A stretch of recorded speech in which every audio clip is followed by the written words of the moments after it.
플랫 있는 순서대로 해서 저희 토론자 발표를 듣도록 하겠습니다. 맨 먼저 이유진 녹색통합연구소 연구팀을 박수로 대표하겠습니다. 네, 토론에 초대해 주셔서 감사합니다. 제가 미국의 하원 결의안으로서의 그린 뉴딜 그리고 유럽 연합의 그린딜 이 두 가지의 이제 문서들을 이렇게 비교해서 보면 왜 그린 뉴딜인가? 2019년도에 등장한 그린 뉴딜은 어떤 배경과 맥락을 갖고 있는가를 볼 수가 있습니다. 그래서 그걸 뒤에 이제 간단하게 정리를 해보면 이번에 등장한 2019년도 그린 뉴딜의 배경에는 1.5도가 아주 중요한 역할을 하게 됩니다. 만약 지금처럼 우리가 온실가스를 배출하게 되면은 2040년경에 1.5도가 도달하게 되고 그걸 막기 위해서 1.5도 선에서 저지를 하려면은 지금 온실가스 배출량을 저렇게 꺾어 내려야 됩니다. 2050년 넷제로 해야 되고 10년 안에 절반을 줄여야 되는데 이거 도대체 어떻게 할 거냐? 이 엄청난 일을 우리가 할 수 있는 거냐? 라고 했을 때 등장한 게 그린 뉴딜이다 라고 보시면 됩니다. 그래서 그 두 가지 문서에서 핵심은 지금 인류가 부딪힌 게 기후위기와 불평등이 너무 심하다. 어떻게 이 두 가지를 같이 넘어설 수 있느냐?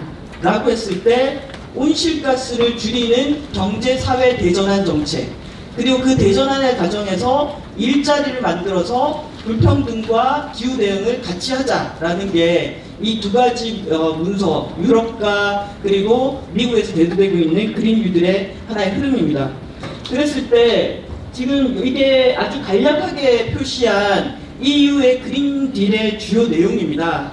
보면은 2030년과 50년의 감축 목표를 올리고 우리 홍종호 교수님 말씀하셨듯이 에너지 부분, 순환경제, 건축, 교통, 농업, 생물 다양성 아주 포괄적으로 왜냐하면 온실가스는 전 영역에서 배출이 되기 때문에 그 전 영역에서 감축 목표량을 어떻게 달성할 것인가에 대한 세부적인 내용들과 거기에 구체적으로 어떤 예산을 투입해서 누가 할 것인가에 대한 내용들이 들어가 있습니다. 그런데 이 유럽의 그린딜을 보면 저는 어떻게 읽히냐면은 기후장벽이 만들어지는구나, 기후 규제가 강화되는구나, 자초자산이라는 개념이 빨리 올 수 있겠구나 라는 이런 생각이 듭니다. 특히 탄소 국경세라든지 그리고 친환경 농업 분야에서는 농장에서 식탁까지라는 문서를 만들었는데 그 문서의 내용을 보면 지금까지는 보조금이 농업 생산에 투입이 되었다면은 이제는 농업 전반의 온실가스를 저감하는 분야에 보조금을 쓰겠다라고 방향 전환을 얘기하고 있습니다. 그리고 이 EU의 농업 이 규정에 따라서 수출 수입에 대해서 규제를 하겠다라고 얘기를 하고 있습니다. 그래서 이러한 부분들 그린 뉴딜에 매우 포괄적인 분야가 되어 있고 그리고 각각의 영역에 대한 세부적인 문서들이 나오고 있는데요. 여기서 또 중요한 거는 유럽의 농장에서 식탁까지 안이 또 나와 있으면은 그 안을 상당히 많은 사람들의 의견을 수렴해서 정책을 같이 만들어 간다라는 이런 과정들이 있다라는 거고요. 그랬을 때 저는 우리가 그린 뉴딜을 얘기한다면은 이건 조그만 사업 정도가 아니라 매우 큰, 엄청나게 큰 사업에 관한 이야기다. 사회의 경제, 사회 구조 전반을 탈탄소로 대전환한다는 것에 대한 이야기다. 그래서 이 온실가스 감축이라는 큰 우산 아래 거기에 빈곤에 관한 문제, 노동에 관한 문제, 탈탄소 산업에 관한 문제, 일자리에 관한 문제 이런 것들이 같이 정렬된다라는 것을 의미하는 것 같습니다. 그랬을 때 저도 지난해부터 그린 뉴딜을 얘기하면서 정부 부처나 이렇게 만나보면은 한국에서 그린 뉴딜이 매우 확장되기 어려운 구조가 기본적으로 있습니다. 왜냐하면 MB의 녹색 성장이라는 것 때문에 꼭 그린 뉴딜이어야 되냐, 그 이름 써야 되냐, 그 이름 말고 다른 거 없느냐, 그리고 이런 식의 논의가 계속 되는 거죠. 그러면 이제 저는 이 자리에서 이제부터 묻고 싶습니다. 그린 뉴딜이 뭔가요? 그린은 무엇을 상징하나요?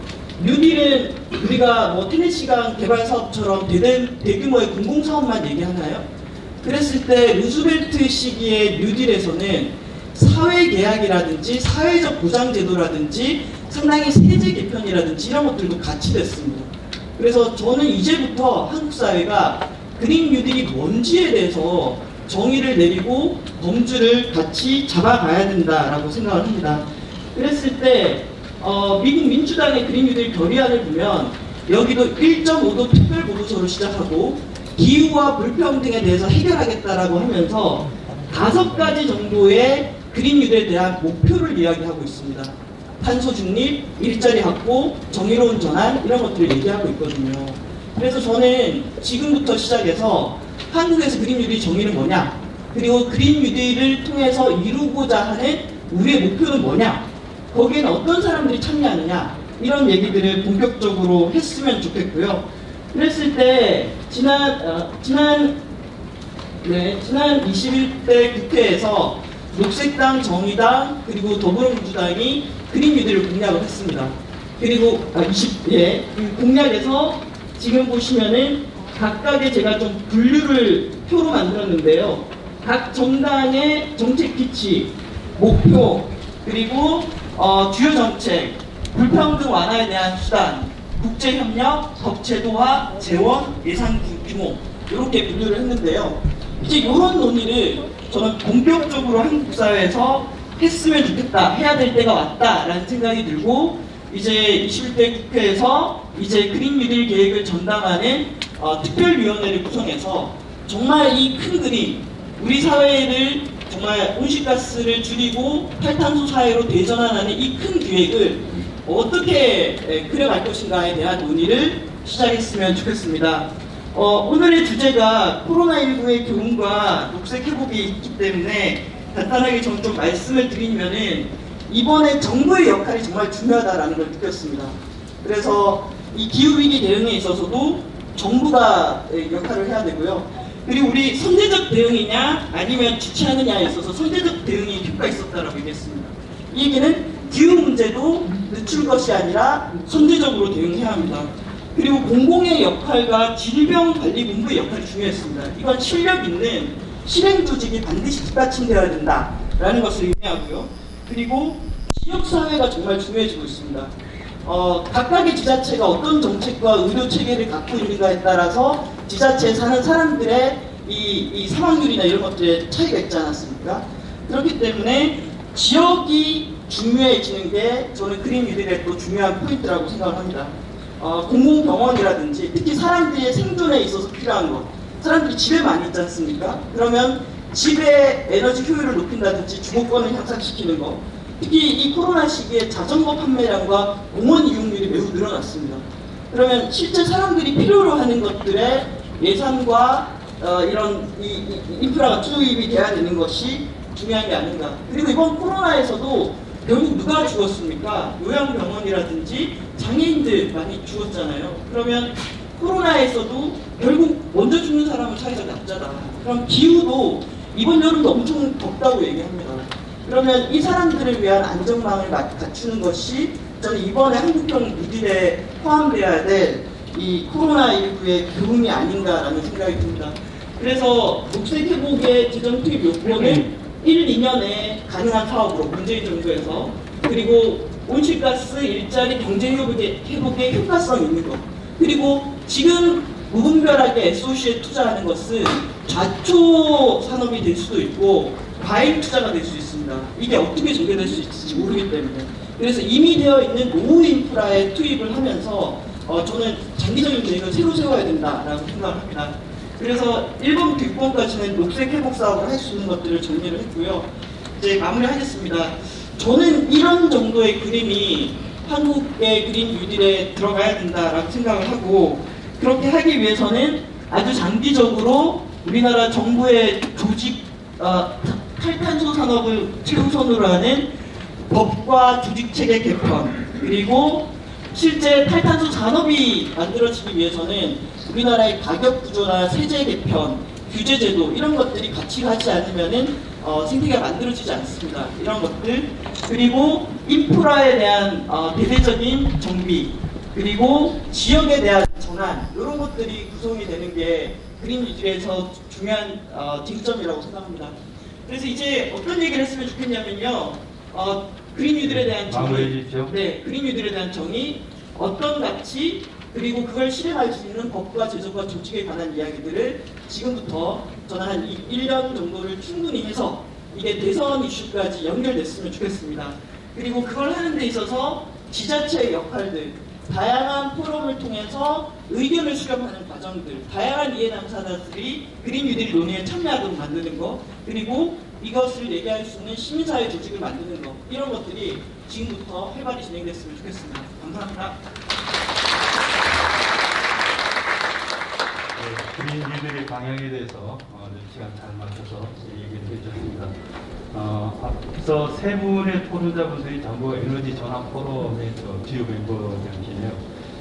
저희 오늘 토론하는 그린 뉴딜은 이런 그린 뉴딜 자체 방향, 이것도 중요하지만 지금 정부 차원에서는 이 코로나 때문에 이게 뉴딜이 결국 생긴 건데 지금 5월달 안에 큰 방향을 중요한 큰 가닥들이 지금 잡혀가고 있는 것 같습니다. 근데 그 중에 하나 뭐냐면 뭘 포함하고 뭘 뺄 거냐의 문제입니다. 근데 아시다시피 디지털 뉴딜이라든가 바이오 뉴딜, SOC 뉴딜 이런 것들은 현재 지금 포함되는 방향으로 현재 얘기가 되고 있지만 그린 뉴딜은 경계선상에 있는 게 아닙니다. 어떤 분들은 중요하다고 해서 포함해서 얘기하고 어떤 분들은 아예 뭐 빼야 된다는 얘기는 안 하지만 거론 자체를 안 함으로써 이 우선순위가 마치 높지 않은 것처럼 이렇게 생각하시는 분들도 많이 있거든요. 그래서 그 내부 얘기도 좋지만 다른 뉴딜과의 그 상관관계, 그래서 이제 몇 번의 아까 민주당 의원님들이랑 앞서 주제 발표하신 분들도 이제 그런 얘기를 좀 해주셨어요. 큰 틀에서 그린 뉴딜이 차지하는 어떤 특징, 그리고 이게 왜 필요한가에 대한 그 당위성, 그래서 그걸 내부적인 거, 외부적인 걸 전체를 좀 종합하면서 토론자분들께서 얘기를 각자 관점에서 얘기해 주시면 좋겠습니다. 두 번째는 한병화 유진투자증권 연구위원님이십니다. 박수를 모시겠습니다.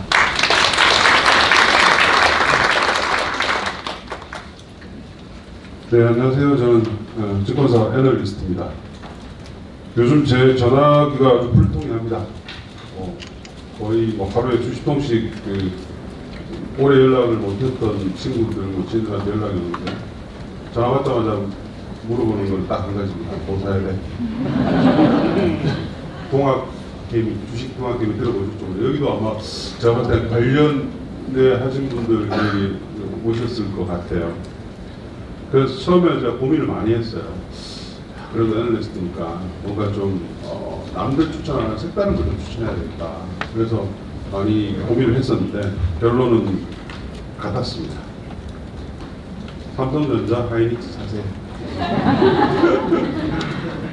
그렇게 결론을 내린 데는 저 나름대로 많은 고민이 있었겠죠. 아무리 둘러봐도 살만한 주식이 없습니다. 우리가 코로나로 인한 경기 부양을 위해서 여러 가지 이런 논의를 하고 있으나 코로나는 핑계일 뿐이죠, 사실은. 대한민국의 많은 제조업들이 절벽 앞에 딱 서 있습니다. 그냥 바람만 불어도 넘어갈 거였는데 이번에 이제 코로나로 인해서 아주 진면목이 드러나게 되는 겁니다. 내 나라니까 참 마음이 아픈 일입니다.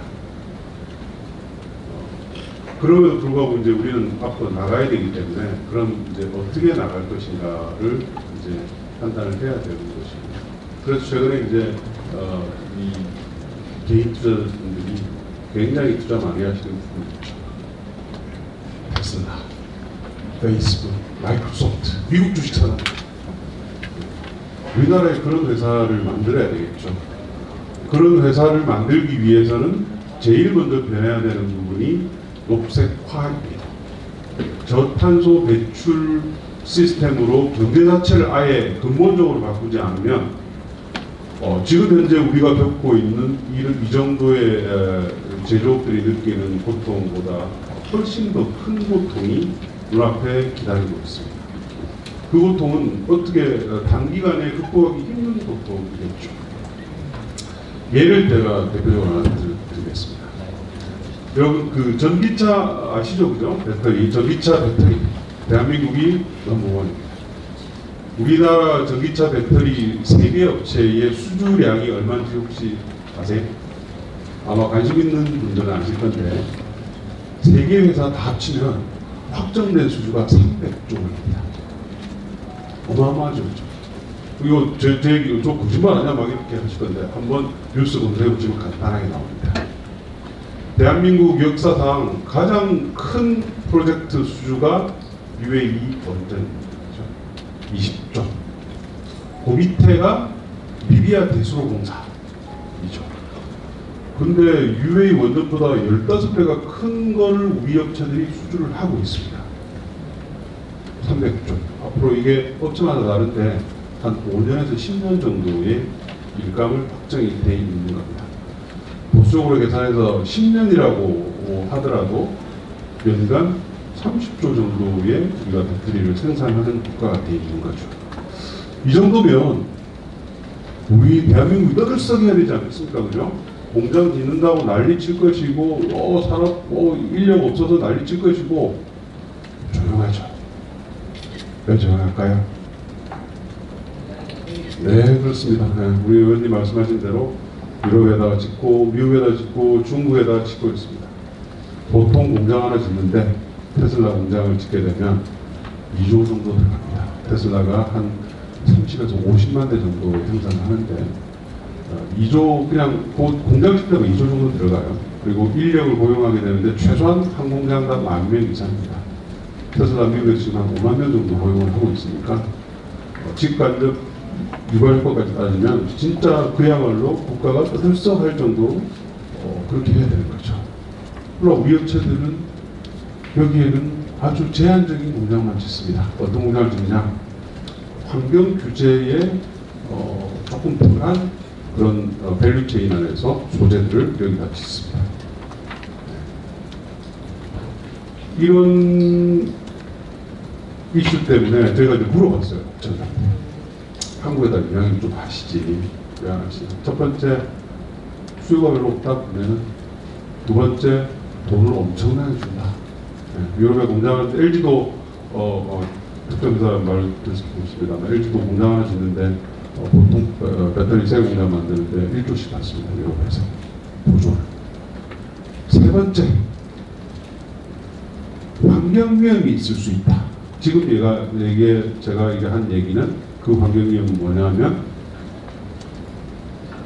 자동차, 전기차 메이커들이 모든 전기차들 특히 유럽 메이커들 그렇습니다. 100% 재생에너지로 공장을 돌립니다. 전기차 공장을 짓게 되면 제일 먼저 하는 것이 전력 구매 계약입니다. PPA, 재생에너지로. 당연한 거죠, 그죠? 전기차 깨끗한 차를 만드는데 화석연료를 써가지고는 그게 무슨 우리가 깨끗한 차라고 할 수 있겠습니까? 그 다음에 이제 밸류체인으로 내려가죠. 부품사들도 다 리뉴얼로 해야 하고 요구를 하고 있습니다. 한국 업체들한테도 이미 한 3년 전부터 그렇게 요구를 하고 있어요. 아직 100% 강제는 하고 있지 않습니다만. 그러니 한국에 있는 업체들은 굳이 여기다 지으려고 할까요? 나중에 어떻게 규제가 들어오게 되면 한순간에 일감이 끊길 수 있는 일인데요. 그래서 다 외국에다 짓습니다. 우리나라에는 그분한 재생에너지 구매 계약조차도 할 수 있는 시스템이 없기 때문이죠. 재생에너지도 없기 때문입니다. 많은 제조업들이 지금 이와 굉장히 동일한 상황에 처해 있습니다.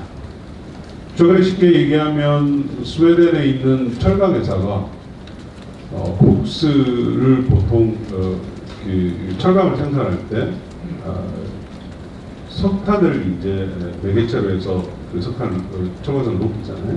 그 과정에서 CO2가 굉장히 많이 나옵니다.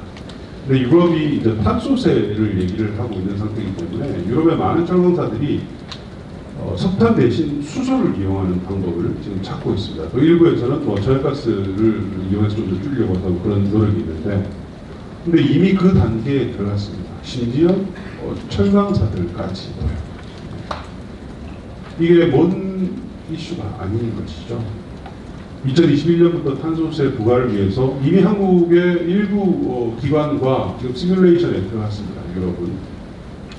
한순간에 그나마 우리 한줌 남아있는 제조업의 경쟁력이 순간 다 끊기게 되는 그런 지금 위기에 와 있는 거죠. 이 위기를 탈피하기 위해서는 무조건 재생에너지 인프라를 먼저 깔고 가야 됩니다. 그런데 지금 우리는 이미 태양과 풍력 합쳐서 허가가 난 단지만 15기가에서 20기가 정도 됩니다. 허가만 풀어도, 허가 난 상태에서 앞으로 이 건립도만 조금 없애줘도 상당 부분 인프라가 빨리 깔릴 수 있는데도 그걸 못하고 있는 것이죠. 그래서 또 지금 이 자리에서 그린 뉴딜을 원하고 있는 것입니다. 근데 전조치가는 이제 없어져 갑니다. 올 연말에 제일 세계에서 중요한 이벤트가 있죠, 그죠? 대선입니다. 미국 대선. 트럼프, 그리고 공화당이 어떻게 될 것인가. 아주 대한민국이 운이 좋다면 트럼프가 대통령이 당선되고 상원에서 공화당이 다시 수성을 하게 되면 아주 운이 좋아서 우리가 한 4년 정도도 볼 수가 있겠습니다. 그죠? 근데 현재로서는 그럴 가능성이 좀 높아 보이지는 않습니다. 상원은 공화당이 절대적으로 우위라고 보기는 지금 좀 어렵습니다. 스윙 스테이트들에서 많이 좀 넘어가고 있는 그런 상황들이 보이거든요. 그렇게 돼서 트럼프가 당선되더라도 상원에서 만약에 민주당이 하게 된다면 구글링 한번 해보십시오. 상원의 원내대표가 뭐라고 했는지. 척슈머 원내대표가 자기들은 다수당을 차지하자마자 그린딜 전기차 100%로 깔겠다고 이미 선언을 했습니다. 예, 정리해 주십시오. 그렇게 되면 우리나라는 이제 어디에도 빌붙을 틈이 없고요. 그 순간 저탄소 배출국들에 의한 공격으로 경제가 한순간에 무너지는 그런 절벽 앞에서 있을 수가 있습니다. 그래서 반드시 그린 뉴딜이 꼭 필수적이라고 할 수 있겠습니다. 네.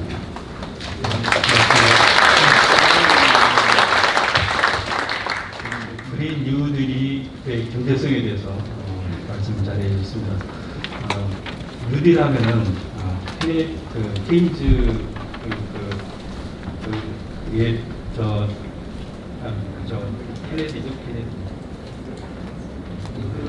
케인즈, 예, 루스벨트 대통령 때 한 거 케인즈죠. 그래서 그에 따라서 이렇게 돈만 쓰고 거기서 일자리만 나온다 이렇게 생각하는 분들이 많은데 그게 아니라 우리가 투자를 잘 하게 되면 거기에서 많은 수익이 나온다. 그런 관점에서 그린뉴딜 잘 설명해 주셨습니다. 네, 다음은 장사울 그린피스 서울 사무소 정책연구위원님을 박수로 모시겠습니다.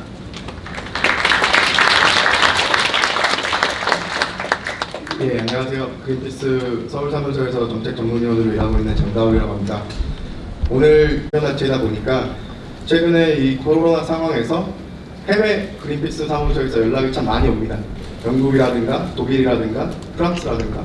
예전에는 동부가시아에서 일어나고 있는 일에 크게 관심이 없던 국가들에서 사실상 코로나 대응에서 우리가 보여줬던 좋은 전략과 실제 좋은 시스템 그리고 국민들의 참여와 전문가들의 참여를 통해서 이 위기를 극복해 나가는 것에 관심이 많고 그와 더불어서 한국이 또 코로나 위기뿐만 아니라 이 기후위기에 있어서 어떠한 리더십을 보여줄지에 대한 관심이 상당히 높습니다.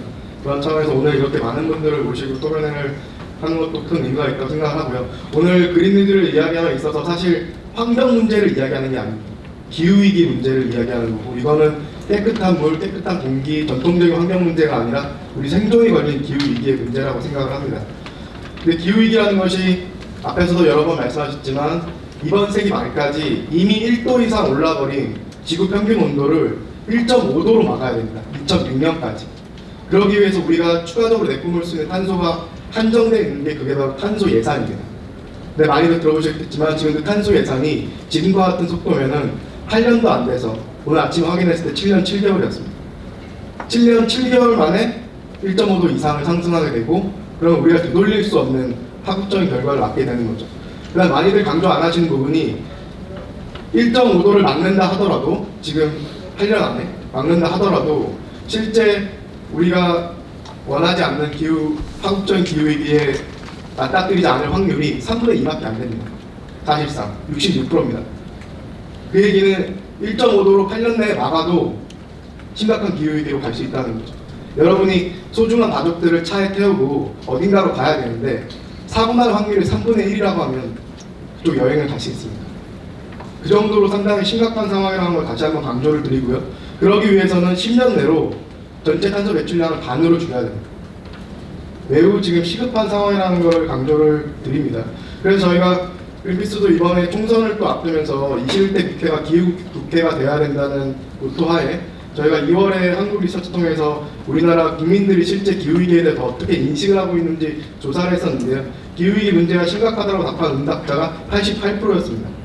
또 71%가 정치권에서 기후위기 문제를 중요하게 다루고 있지 않다라고 대답했습니다. 그래서 21대 국회에서는 기후 비상사태 선언이 필요하고 그린 뉴딜을 추진해야 하고 이러한 그린 뉴딜의 추진이 실제 한국 경제에도 도움이 될 거라는 게 우리나라 국민들의 80~90%의 생각입니다. 이제는 더 이상 정치권에서도 국민들이 기후위기에 관심이 없어서 사회적인 아젠다가 아니어서 아직 우리는 준비가 안 돼 있어서 이러한 변명 뒤에 숨을 상황이 아니라고 말씀을 드리고 싶고요. 오늘 실제 이 기후위기를 막는 데 계속 기여를 해 오셨던 이소영 의원님과 양원영 의원님 계시지만 20대 국회에서 열심히 하셨던 김성환 의원님, 우원식 의원님 포함해서 실제 21대 국회에서는 그린뉴딜을 약속했던 작년에 약속한 정의당 그리고 이번에 그린뉴딜을 주요 총선 공약으로 내세워서 실제 5분의 3 이상의 의석을 차지하고 나서 무거운 책임감을 느낀다고 했던 집권여당인 더불어민주당이 함께 21대 국회에서 기후위기에 대해서 정말 진지하게 다뤄야 된다고 생각을 하고요. 사실 더불어민주당에서 지난 총선 공약으로 기후위기를 대응하기 위해서 그린뉴딜을 추진하겠다고 발표를 하고 나서 세계적으로 관심이 엄청납니다. 미국의 대표적인 경제 전문지인 포브스지, 그 다음에 진보 매체인 더 네이션지, 영국의 가디언지, 미국의 뉴욕타임즈, 그 다음에 클라이맥 홈 뉴스라든가 여러 가지 매체들에서 한국이 코로나 대응뿐만 아니라 기후위기에서도 그린뉴딜을 통해서 정말 현명한 접근을 하고 있다. 세계적인 모범 사례가 되고 있다고 하고 지난 28일에는 유엔 사무총장님이 뉴욕타임즈에다가 기고를 하면서 한국이 코로나 대응뿐만 아니라 그린뉴딜을 통해서 기후위기 극복에 선진 사례를 보여주고 있다고, 리더십을 보여주고 있다고 칭송을 했습니다. 근데 사실 저희가 잘 알지만 지금 현재 단계에서는 집권여당인 더불어민주당이 총선 공약으로 발표한 상태일 뿐입니다. 아직까지 정부에서 그걸 받아서 구체적인 방향을 설정하거나 여기에 대한 합의가 국회 차원에서 있는 상황도 아닌 거죠. 그래서 여전히 우리는 기후 악당인 상황입니다. 이런 기후 악당인 상황에서 실제 우리가 코로나 대응에서도 그랬던 것처럼 물론 그 부분에 있어서 너무 국뽕 프레임에 빠질 필요도 없고 그 다음에 이런 기후위기라고 하는 건 사실 우리가 상당히 기후위기 대응이 많이 뒤쳐져 있기 때문에 곧바로 유럽, 지금까지 잘해왔던 유럽을 넘어서는 선진적인 사례를 보일 수 있는 상황은 현실적으로 아니지만 실제 이 방향으로 가기 위해서 앞으로 국회에서 책임감 있는 변화가 좀 필요하다고 생각을 하고요. 그 다음에 이제 그린뉴딜도 중요하지만 앞에서 강조했던 것처럼 실제 유정현 교수님도 강조하셨고 그레이 뉴딜이 되지 않도록 지금 긴급하게 소상공인, 자영업자, 시민들, 피해 입은 기업들을 지원하는 것은 당연히 해야 되는 부분이고 또 일자리 측면에서 정의로운 전환이 곧바로 일어나는 건 아니기 때문에 수많은 일자리들을 잃게 되는 상황에서 정부가 책임지고 긴급 외양책을 넣는 것은 당연히 정부의 책무이기도 하지만 이러한 긴급 부양책이나 한국형 뉴딜을 얘기함에 있어서 회생 뉴딜이 될 수 있는 산업들에 투자하는 걸로 정말 신중하게 접근을 해야 된다고 다시 한번 강조를 드리고 싶습니다. 그래서 조만간 이제 지난 22일 날 문재인 대통령이 한국형 뉴딜을 얘기하고 나서 내일 7일 홍남기 부총리 주재로 회의가 있을 거고 이제 3주년이 되는 문재인 정부 출범 3주년이 되는 10일에 어떤 한국형 뉴딜에 대한 큰 내용이 약간은 윤곽을 드러낼 거로 지금 예측되고 있지만 실제 우리가 현재 우리의 현실인 기후 악당의 상황에서 정말 새로운 모범이 될 수 있을지 아니면 그렇게 전체에 관심을 갖고 있지만 사실상 그린뉴딜이 총선용 공약으로 끝나버리는 거짓말쟁이의 이미지로 다가올지에 대한 우려도 지금 시민사회에서는 가지고 있습니다. 그래서 저희는 시민사회 입장에서는 실제 이 그린뉴딜의 성격이 실질적인 탄소 감축에 기여하는 방향으로 형성이 될 때만 그러면서 불평등 문제와 일자리 문제를 해결하는 방향으로 그린뉴딜이 추진될 때만 그린뉴딜이라고 부를 수 있고 그러기 위해서는 정의로운 전환 차원에서 현재 석유, 석탄, 천연가스, 화석연료에 기반한 수송, 건물, 발전, 산업 분야를 우리가 어떻게 전환을 시키면서 그 과정에서 어쩔 수 없이 일자리를 잃게 되는 분들에 대한 정의로운 전환 정책이 어떻게 돼야 될지에 대한 부분도 가장 비중 있게 다뤄져야 된다고 생각을 합니다. 그래서 이번에 코로나 위기를 극복을 하면서 이게 하나의 관문이라고 저는 생각을 하는데요. 이 관문을 넘으면서 그동안에 우리가 이미 실패라고 드러났던 지금의 경제, 정치, 사회 시스템을 그대로 꾸역꾸역 짊어지고 이 관문을 넘어갈 것인지, 아니면 좀 더 몸을 가볍게 하고 기존의 관습에서 탈피해서 경로 의존성에서 탈피해서 새로운 과감한 도전을 향해 나아갈 것인지가 지금 현재 우리에게 주어진 과제라고 생각하고, 정부에만 맡겨놓지 않고 국회에만 맡겨놓지 않고 시민사회 차원에서도 지속적으로 모니터링하고 좋은 제안도 하고 감시하는 역할을 지속적으로 해나가겠다고 말씀드리겠습니다. 감사합니다.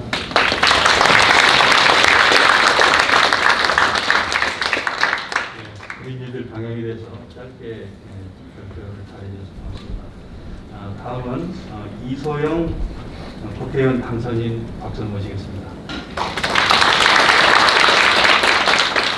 안녕하세요. 더불어민주당 경기도 의왕과천 당선인 이소영입니다. 여러분, 보통 국회 토론회가 2시간 정도 하고요. 축사 끝나고 나면 30분 정도 지나면 절반이 일어나십니다. 근데 오늘 이 시간 될 때까지 이렇게 많은 분들이 앉아 계신 걸 보니까 얼마 전까지만 해도 사실 저희가 그린 뉴딜이나 기후위기 얘기할 때 참 그 분위기가 많이 달랐는데 사회가 많이 바뀌고 있다는 생각을 또 새삼하게 됩니다. 일단 먼저 발표와 토론 잘 들었고요. 그린 뉴딜이라고 하는 게 이번 21대 국회에서 적어도 산업 전략, 산업 정책에 있어서는 가장 중요하고 시급한 아젠다라고 개인적으로 생각하고 있습니다.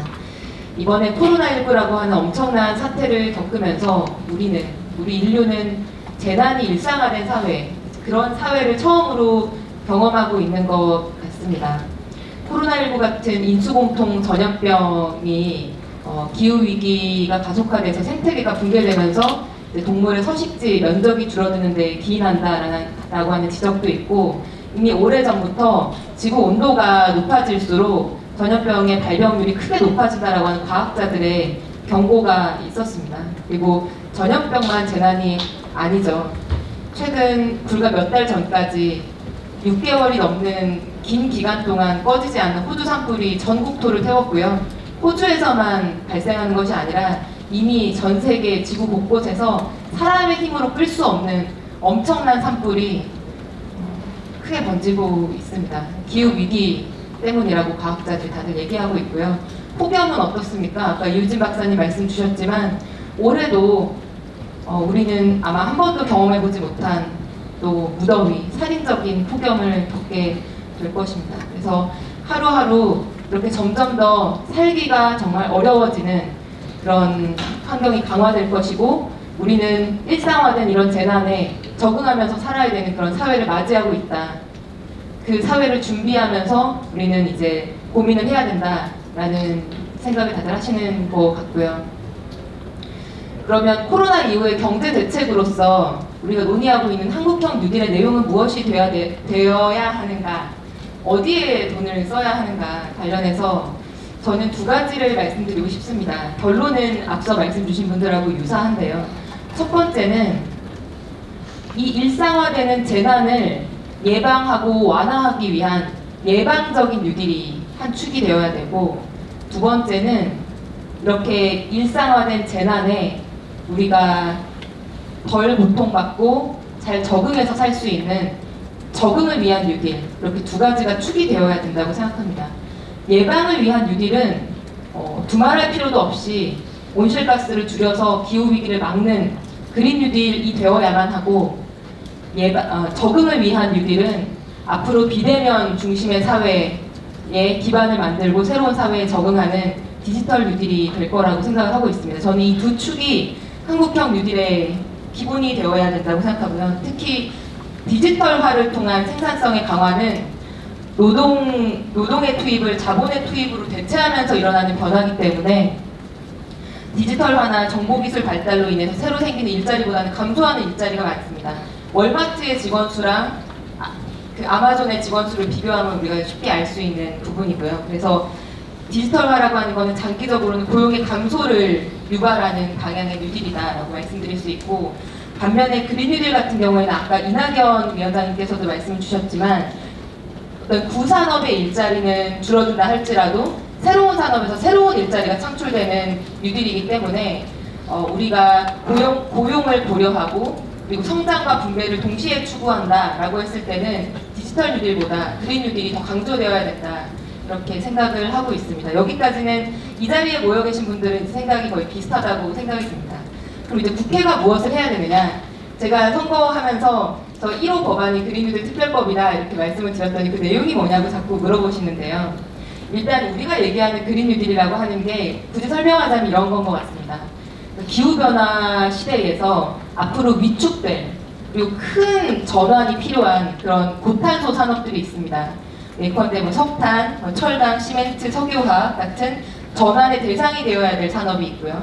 또 재생에너지나 배터리나 에너지 효율 산업이나 전기차와 같이 우리가 촉진해서 앞으로 이제 키워야 할 산업이 있을 겁니다. 이 두 가지의 큰 산업을 놓고 사회경제적인 부작용을 최소화시키면서 산업의 중심축을 이렇게 이동시키는 큰 산업의 전환이다 이렇게 말씀드릴 수 있을 것 같고 이런 커다란 전환을 하는 데 있어서는 당연히 입법적으로도 해야 될 과제들이 많이 있습니다. 그래서 절차나 거버넌스 예산을 만드는 것은 뭐 당연한 얘기고요. 저는 크게 한 3가지 정도만 언급을 하고 싶은데 첫 번째는 원칙과 목표가 명확해야 됩니다. 우리가 목표를 1.5도씨로 하느냐 2도씨로 하느냐 그리고 대한민국의 2050년을 배출 제로 사회로 그리느냐 마느냐에 따라서 10년 후 30년 후에 미래상이 완전히 달라집니다. 사회상이 완전히 다릅니다. 그래서 그것을 명확하게 하는 것이 산업계나 금융계나 경제계에 정확한 시그널을 주고 안정적인 준비와 전환을 가능하게 하는 요소다라고 생각을 하고 또 그 목표에 비추어서 지금 투자하지 말아야 할 것을 명확하게 알려줘야 된다고 생각합니다. 대표적으로 석탄 발전소를 지금 짓는 것은 이러한 그린 뉴딜 전환의 방향하고는 완전히 반대되는 것이죠. 그리고 두 번째는 산업 전환을 위해서 강력한 특례 조치들이 법에 담겨야 된다고 생각합니다. 예를 들어 보자면은 현행법 중에서 중소기업 사업 전환법이라고 하는 법이 있습니다. 그 내용을 보면 3조에 이제 이런 얘기가 나오는데요. 이 법은 경제 환경이 변하여 경쟁력을 확보하는 것이 구조적으로 어려워 사업 전환이 필요하거나 미래의 유망 업종이나 국가 경쟁력을 강화시킬 수 있는 전략 업종으로 사업 전환이 필요한 기업들에게 적용한다라고 하는 이제 법이 있습니다. 방금 얘기한 그린 뉴딜하고 약간 비슷한 맥락이죠. 이 법의 내용을 보면 물론 이거보다 훨씬 더 강력한 특례 조치를 우리가 고민하고 담아야 될 텐데 예를 들면 전략 업종으로 사업 전환을 하겠다라고 신청한 기업들이 그 의사와 전환 계획을 제출하면 정부가 새로운 사업을 할 수 있는 입지도 지원을 해줍니다. 땅을 찾아준다는 얘기입니다. 세제 혜택도 줍니다. 심지어는 그 어려운 산업들을 기업들을 인수합병해서 하나로 뭉칠 수 있게 M&A에 대한 중개 지원까지 해줍니다. 그리고 M&A를 원활하게 하기 위해서 주식 교환이나 합병을 하는 데 있어서 절차를 줄여주고 또 상법상의 뭐 자기주식 취득 제한 같은 규제도 완화를 해줍니다. 이런 산업 구조를 전환하는 데 있어서 뭐 금융적인 그리고 회사법적인 세제상의 여러 가지 지원을 해서 국가 전체적인 큰 산업의 전환을 도모하는 그런 입법 예는 우리 국내에도 여러 가지가 있고 금융산업 구조개선법도 대표적인 사례라고 할 수 있고요. 결국에 이런 특례 조치들을 담고 또 실제로도 정부가 법 제도와 예산을 가지고 강력하게 전환을 추진해야 이런 산업 전환이 이루어질 수 있고 또 대한민국 산업이 10년 후 30년 후에도 건재하게 대한민국의 국가 경쟁력을 떠받칠 수 있다고 생각을 합니다.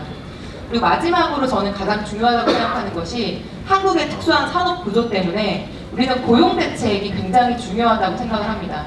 우리가 솔직하게 얘기해서 유럽하고 한국은 지금 상황이 좀 다릅니다.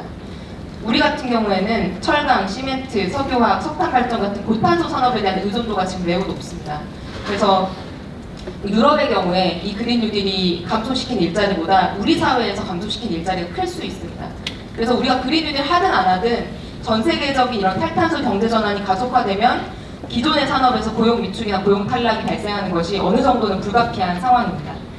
그래서 우리 고용정책 기본법에 있는 제도들 중에서 예를 들면 고용재난지역을 선포하고 행정상, 재정상, 금융상의 특별 지원이나 어떤 실업대책 사업을 할 수 있도록 하는 여러 가지 고용대책과 관련된 제도들이 있습니다. 몇 년 전에 조선산업이 우리가 위기에 처했을 때 그런 이 고용재난지역 선포가 된 적이 있었는데요.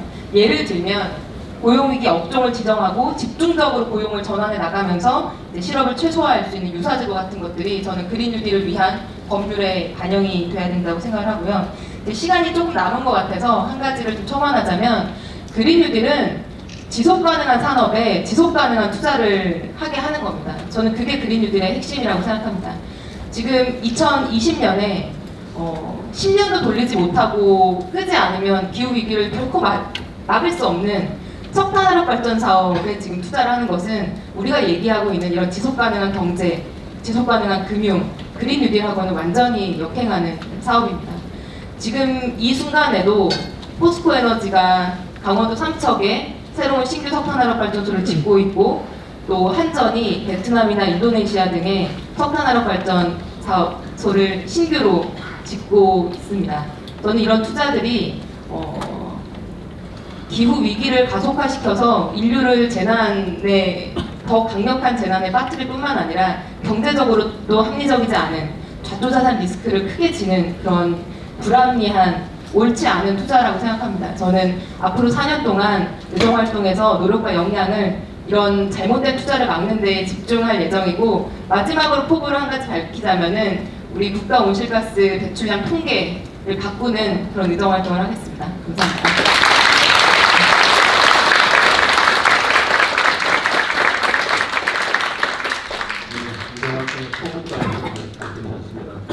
적응을 위한 뉴딜로서 디지털, 그리고 예방적인 뉴딜로서 그린 뉴딜, 아주 인상 깊은 그런 그리고 두 뉴딜을 비교하면서 소개해드렸습니다. 오래 기다리셨습니다.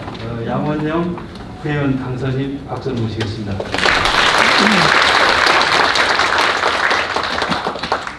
앞에 거두절미하고요. 왜 그린 뉴딜이 필요한가 이런 얘기들을 많이 하셨으니까 저는 한마디로 한 문장으로 인간의 경제 활동이 지구를 살릴 수 있다. 지금까지 우리가 생각해 왔을 때는 탈성장만이 인간이 경제 활동을 하지 않아야만 지구가 살아난다, 기후 위기를 막을 수 있다 이렇게 얘기를 했는데, 그게 아니라 오히려 우리가 어디에 투자를 하는지에 따라서, 그리고 우리가 어떻게 법과 제도를 바꾸는지에 따라서 인간의 경제 활동이 오히려 지구를 살릴 수 있다. 저는 여기서 출발을 해야 된다고 생각합니다. 그게 이번 그린 뉴딜이 들어가야만 하는 배경이고 기본 전제가 돼야 된다 생각합니다.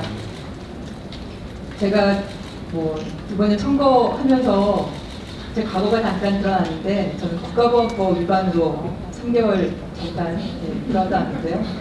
그때는 혁명을 생각을 했죠.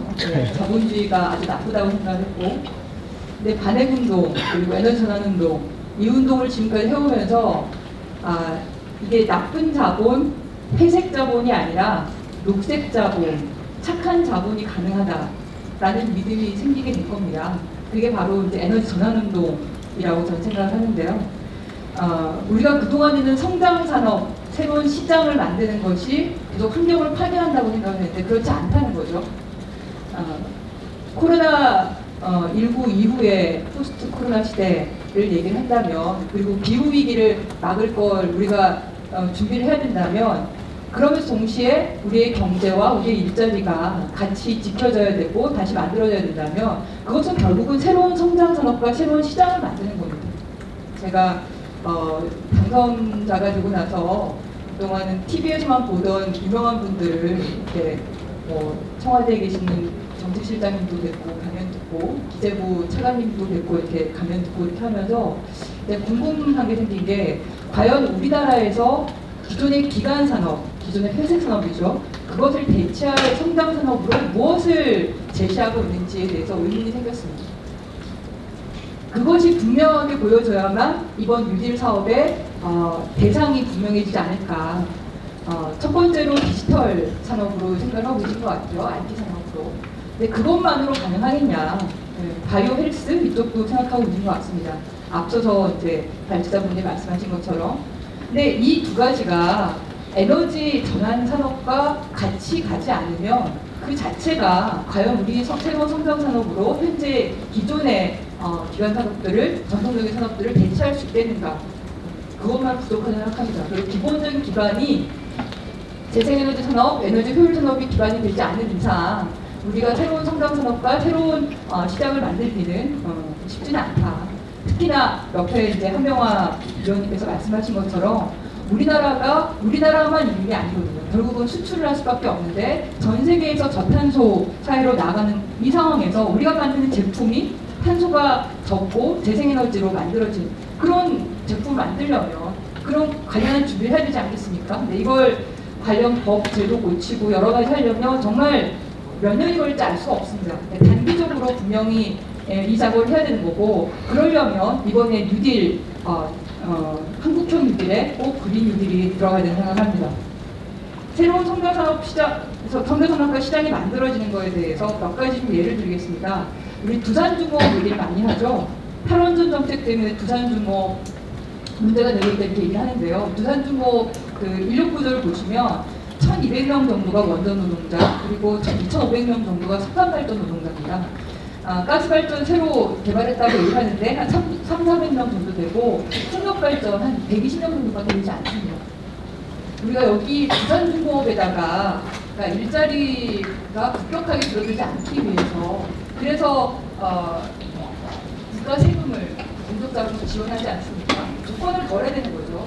이분들 4,000명, 5,000명 되는 원전과 석탄 직군에 있는 분들이 가스나 또는 차라리 풍력발전 쪽으로 완전히 일자리 전환이 가능하도록 저는 조건을 걸어야 된다고 합니다.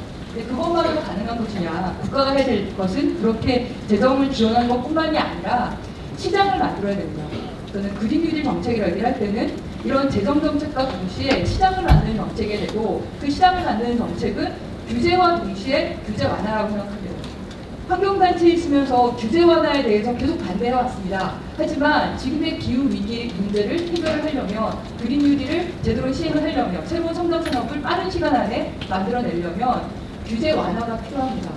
다른 나라에서 예를 들면 풍력 발전으로 유명한 덴마크 같은 경우에 원스톱 샵이라는 제도를 가지고 있는데 다른 게 아닙니다. 한 곳에 오면 모든 인허가 절차를 다 해소해 준다는 겁니다. 그 규제 완화죠.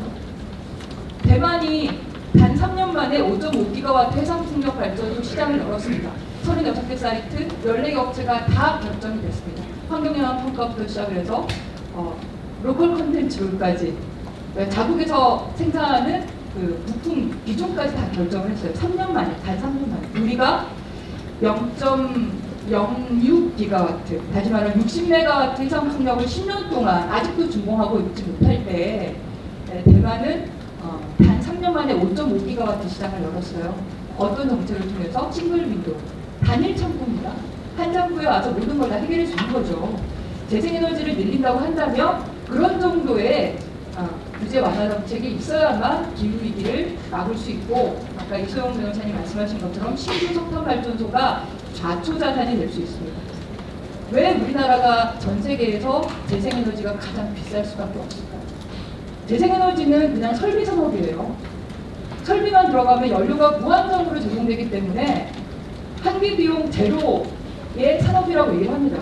1kWh의 전기가 더 생산될 때 연료가 들어가지 않기 때문에 공짜 에너지라는 거죠. 그래서 아까 앞서 누가 말씀하셨던 재생에너지 100%, 재생에너지 100%를 선언하는 기업이 이제 230개 기업으로 늘어났는데 그런 기업이 그러니까 세상을 좋게 만들기 위해서도 하겠지만 재생에너지가 싸서 그렇게 하는 겁니다. 근데 왜 우리나라는 재생에너지 비싸요? 이 인허가 관계, 수십 단계 인허가 관계 때문에 그렇습니다. 저는 그린 뉴딜 정책이 시장을 만들어야 되고 새로운 성장 산업을 만들어야 될 때, 그래서 새로운 일자리가 만들어질 때, 그리고 석탄 발전소 원전을 대체할 수 있을 때, 그렇게 할 때야만 의미가 있다고 생각합니다.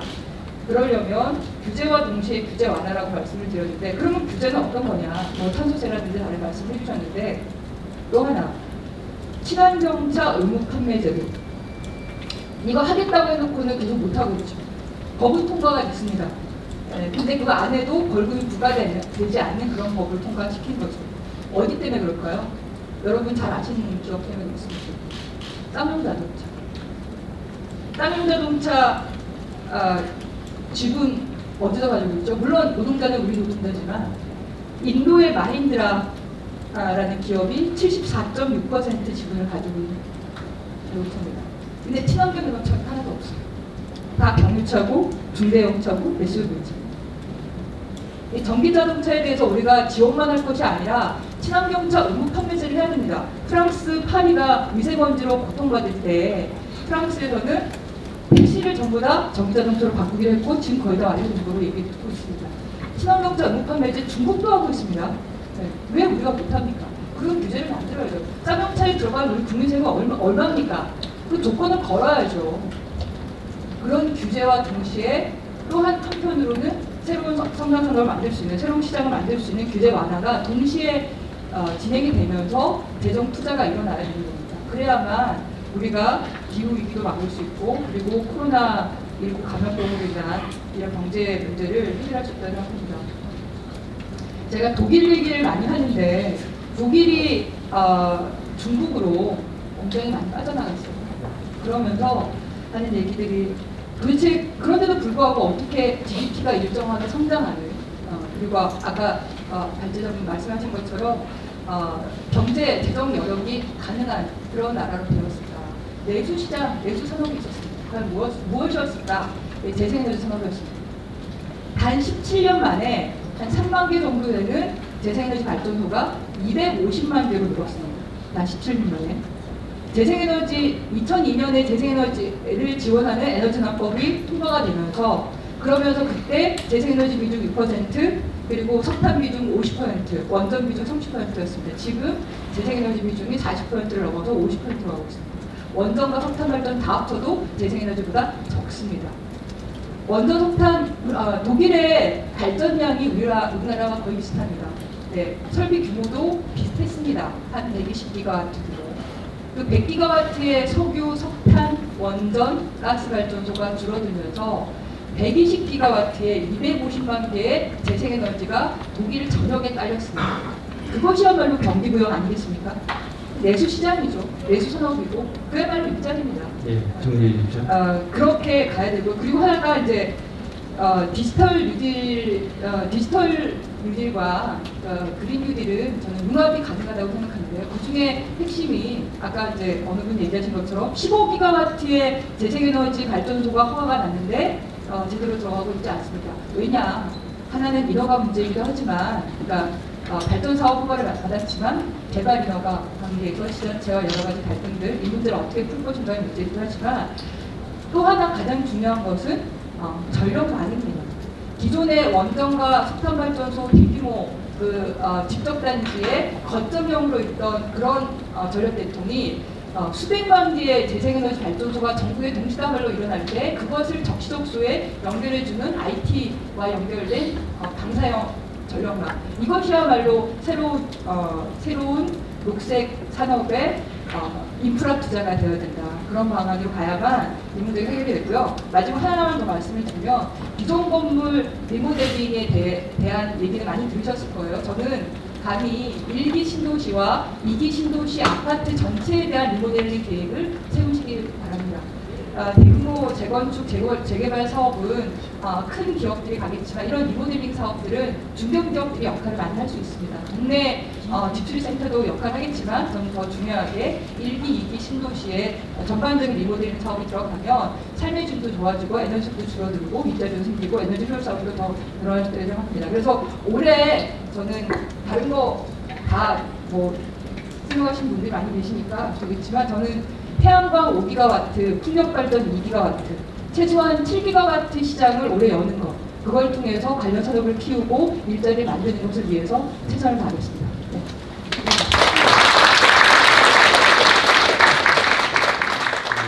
구체적인 그 사업들 사례를 들면서 재생에너지 규제 정책의 필요성을 설명드리겠습니다.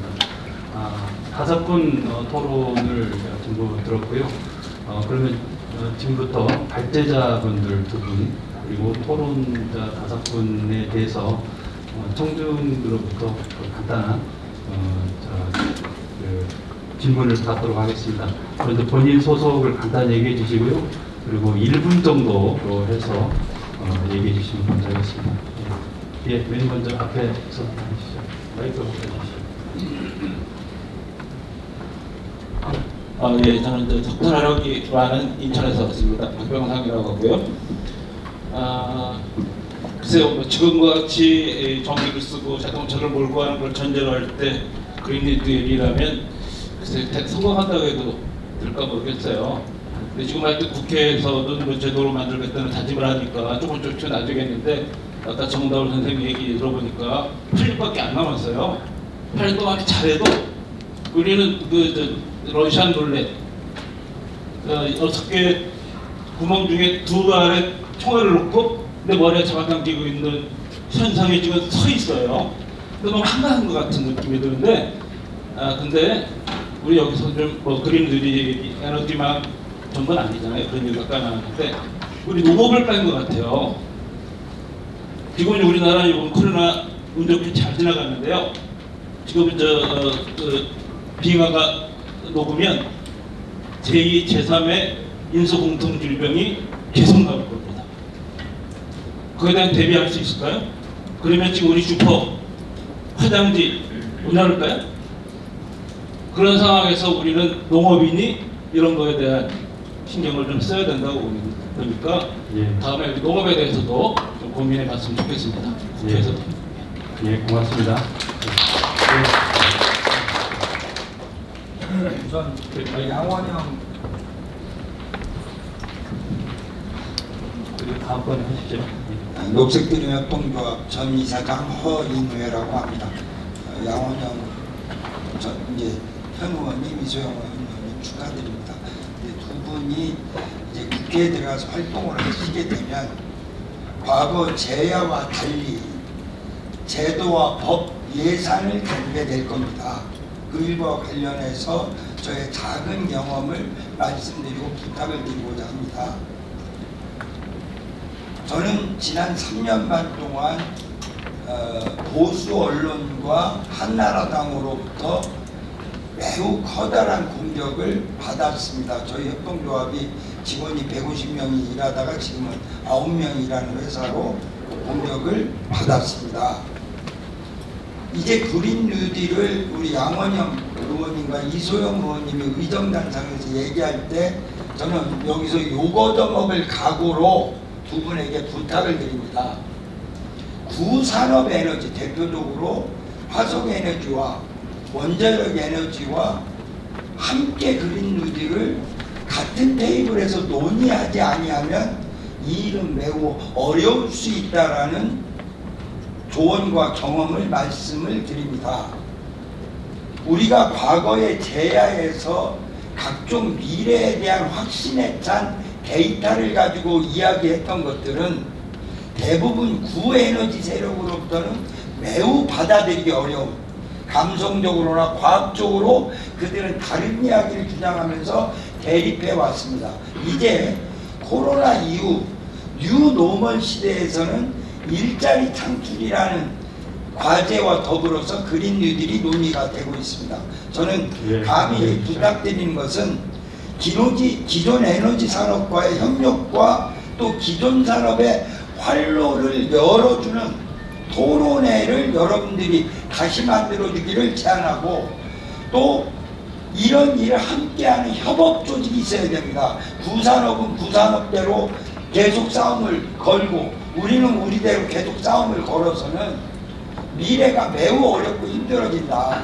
따라서 구산업과의 협력에 대한 토론회와 협업 조직을 제안을 드리고, 두 번째로 그린 뉴딜은 좀 아까도 말씀하셨지만 재생에너지만이 아니라 농촌과 도시의 협력, 산림에 대한 경제 수림의 문제, 또 아까 말씀한 그 건축의 리모델링의 많은 부분에 창의성과 아이디어가 생길 수가 있습니다. 그런 부분에서 저는 이소영 의원님과 양원영 의원님 그리고 플로어에 있는 많은 전문가들이 두 사람이 일을 잘할 수 있도록 활로를 열어주고 룸을 만들어주고 응원을 해주고, 두 분은 그것을 현실에서 제도와 예산을 만드는데 최선의 노력에 역할을 해달라는 부탁으로 말씀드립니다. 예, 감사합니다. 다음 여성분한테 마이크 드리겠습니다.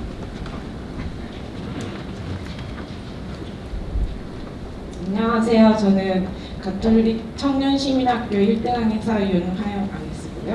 너무 떨려서. 저는 그냥 일반 평범한 직장인인데 반차를 쓰고 나왔어요. 제가 좀 떨려서. 네, 한숨 더 쉬시고. 대단한 일이고요.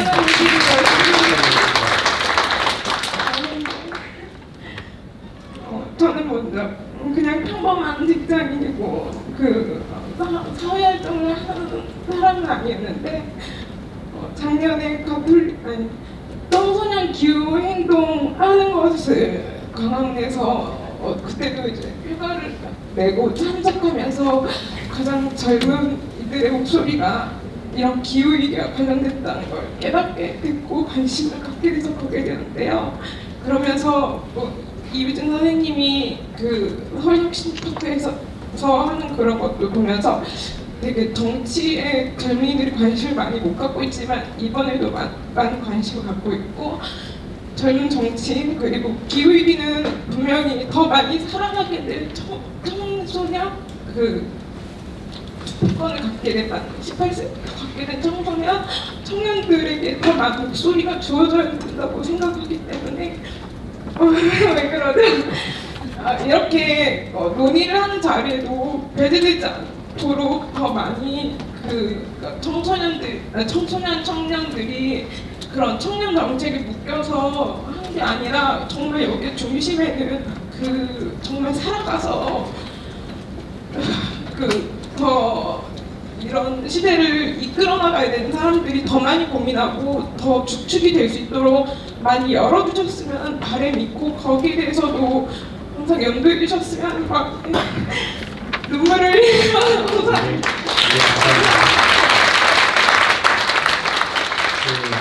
그 당선에 대한 그런 국민 한 사람으로서 좀 부탁이다 이렇게 저희가 이해를 하면 될 것 같습니다.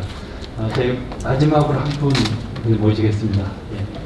예, 안녕하세요. 저는 며칠 전에 한겨레 신문에 그린 뉴딜 부총리를 만들자는 column을 쓴 강충경이라고 했는데요. 예, 제가 핀란드를 한 25년 왕래를 했습니다.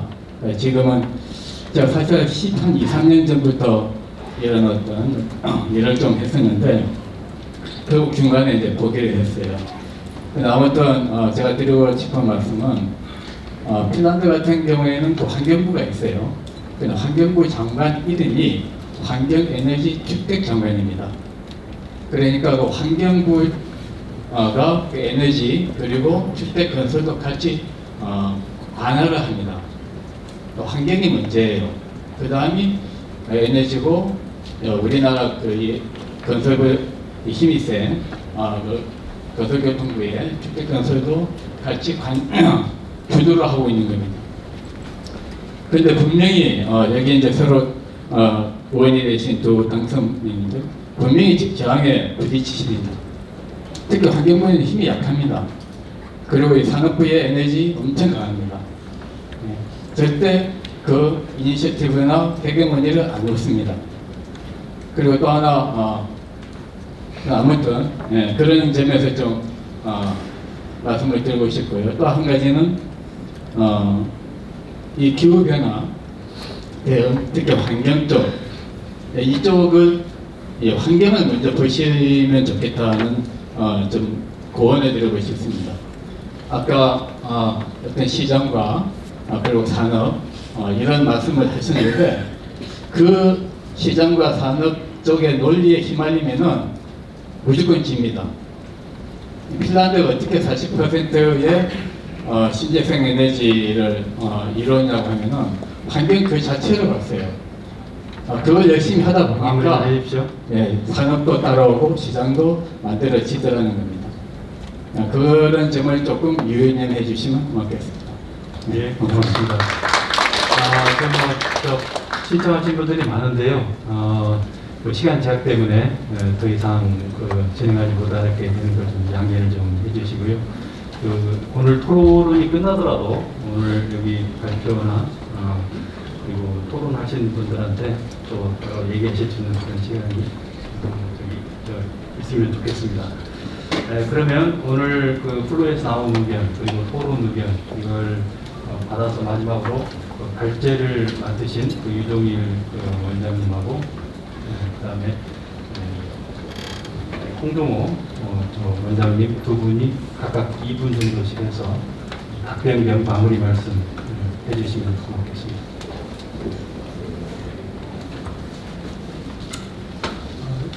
좋은 말씀을 많이 들었는데 2분 동안 뭘 추가로 더 드릴 말씀은 없고요.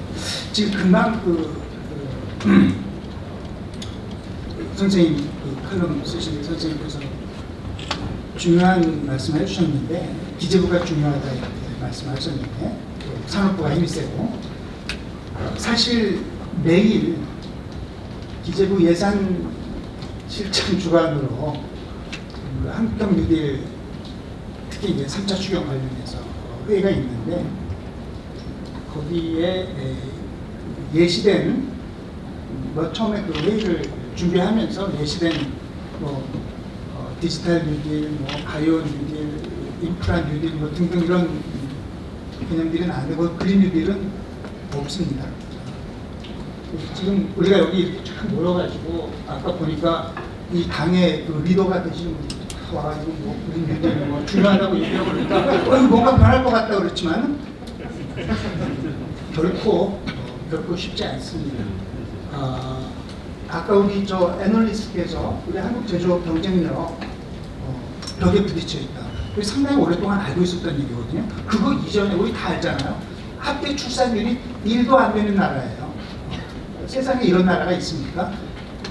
생산이 안 되는 나라예요. 그렇게 해서 우리 사회가 이런 식으로 계속 젊은이들이 희망을 잃어가고 나라는 무슨 GDP는 늘어난다는데 살아가기가 어려운 사람은 점점 더 늘어나고 근본적으로 잘못되지 않았습니까? 바뀌어야 된다고 느끼지 않습니까? 국민들이 촛불 들고 일어나지 않았습니까? 뭐가 바뀌었습니까? 쉽게 바뀌지 않습니다. 그걸 알아야 돼요. 쉽게 바뀌잖아요. 다행히 제가 앞 얘기한 것처럼 코로나19라고 하는 엄청난 재앙을 맞이해가지고 우리가 모든 걸 다시 생각하지 않을 수 없는 상황에 처했고 그런 계기가 주어진 거죠. 그렇기 때문에 아까 우리 선생님 얘기하신 대로 우리 청년들부터 우리 국민들이 이 기회에 정말 우리 삶과 존재와 우리 경제와 모든 것에 대해서 다시 생각하고 이것이 우리의 일자리를 만드는 것이고 우리 삶을 재구축하는 것이고 우리가 새롭게 살아갈 길이다. 절체절명의 길이다. 이걸 같이 좀 확인하고 이 여론을 만들어 나가는 것이 중요하다. 테크니컬하게 정책 만드는 건 저희가 할 텐데요. 그건 함께 해주셔야 된다. 거기까지 말씀드리겠습니다. 시민들의 많은 성원이 필요하다. 그런 말씀으로 저희가 이해하면 될 것 같습니다. 홍정우 원장님 하시고 그 다음에 이소영 당선인께서 추가로 말씀하시는 걸로 해서 마무리하겠습니다. 저희가 1994년도에 박사를 하고 이제 26년이 지났습니다. 제가 생각하는 제 학문의 어떤 비전이라면 환경과 경제가 성숙하는 그런 사회를 위해 지향하고 그런 것에 대한 논리를 제공하는 연구하겠다 이렇게 생각하고 4반세기가 지났는데 솔직히 지난 4반세기 동안 크게 변화는 없었습니다. 제가 그 사이 머리는 허해졌고요. 이제 8년 있으면 퇴임을 앞두고 있습니다. 제가 오늘 발표를 하면서 준비하면서 느낀 것은 지금이 바로 지금까지 제가 26년 학기 마치고 지난 기간 동안 무엇이라고 부르든 그것이 환경 친화형 경제체제라고 부르든 에너지 전환이라고 부르든 에너지 뉴딜이라고 부르든 그린이라고 부르든 좀 더 우리가 이 두 가지가 서로 대척에 있고 서로 갈등하는 것이 아닌 함께 가는 그 정점에 이제 기후위기가 있는 것이죠. 이런 사회를 당에 진입할 수 있는 가장 적기를 만난 것이 아닌가 하는 생각을 합니다. 사실 그래서 지난주 상당히 긴장을 했고 오늘 토론회가 그런 면에서 하나의 작은 정대 될 수 있다 이런 기대감을 저만이 아니라 많은 전문가들이 하고 있는데 지금 여러분 말씀하시는 게 당장 그 사이에 3차 추경 논의가 정부에서 있는데 그린의 글자도 없다 이런 얘기를 들으면 사실은 좀 실망보다도 화가 좀 나기는 합니다. 그래도 지금까지 버텨왔기 때문에 열심히 이렇게 좀 이야기하고 또 여기 계신 분들의 이러한 호응과 열정이 있다면 정부의 이것을 받아서 이번 3차 추경 또 2021년도 예산 더 나아가서 각종 규제 개혁과 또 필요한 규제 정책을 통해서 이런 변화의 물꼬를 틀 수 있지 않을까 하는 것을 기대를 하고 또 전 학교에 있으니까 연구하고 또 그러한 것을 뒷받침할 수 있는 고급 인력을 키워내는데 최선을 다하겠습니다. 고맙습니다.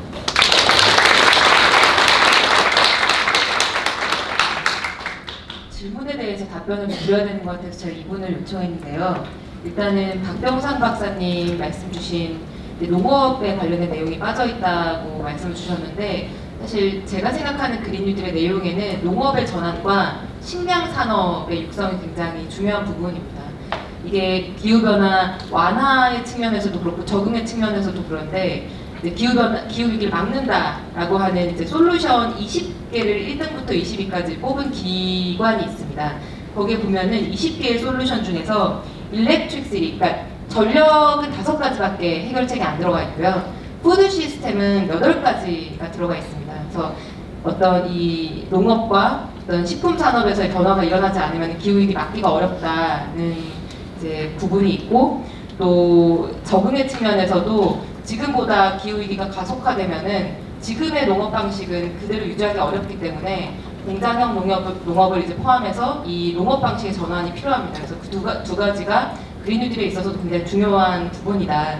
오늘 강조되지는 않은 것 같습니다. 그런 말씀을 드리고, 허인의 이사장님하고 강충기 선생님께서는 제가 이해하기로는 앞으로 길이 험난할 거니까 힘내서 열심히 잘해라 라는 응원으로 제가 이해했습니다. 응원 감사하고 열심히 하겠습니다.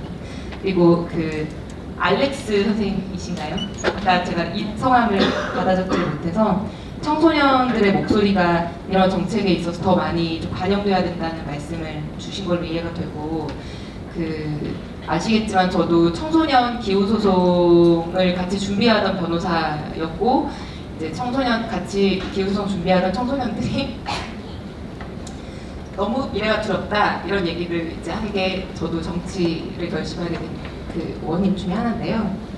네. 목소리 더 많이 듣고 같이 열심히 하겠습니다.